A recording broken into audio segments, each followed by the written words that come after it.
600 अफराद हलाक हो गए, जाँ बहक हो गए, 400 अफराद जाँ बहक हो गए। और आप देखें कि ओडियाला में बैठा हुआ शख्स वहाँ से ट्वीट कर रहा है इमरान खान कि 600 लोग हलाक हो गए।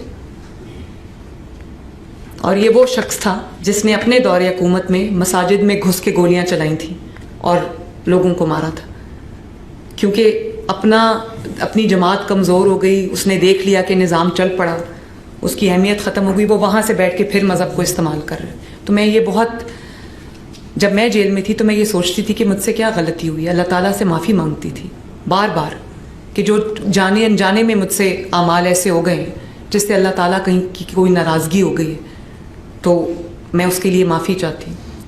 तो 2 साल जेल के बाद आज भी वो इंसान उस चीज़ से बाज नहीं आया जो वो अपने दौरे हुकूमत में या उससे पहले कर रहा था। मेरी वालदा का इलेक्शन था, उस वक्त NA 120 हुआ करता था जो हल्का था, वहाँ पर मैंने फेस किया है इस जमात को। उस इलेक्शन के लिए जो है वो इसको तरतीब दिया गया था, मैंने इनको फेस किया था वहाँ पर। उधर मेरे वालिद के ऊपर भी जूता फेंका गया उसी इल्ज़ामात में जो एक गुमराहकुन इल्ज़ामात थे। एहसन इकबाल साहब को गोली मारी गई, अल्लाह ताला ने उनको बचा लिया, मारने वाले से बचाने वाला बड़ा है। और आज भी आप देखिए उनके किस किस्म के सोशल मीडिया पे उनकी किस किस्म की ट्वीट्स आती हैं या पोस्ट्स आती हैं कि इनके सिक्योरिटी में कोई ऐसा बंदा पैदा हो जो इनको कत्ल कर दे, जो इनको मार दे।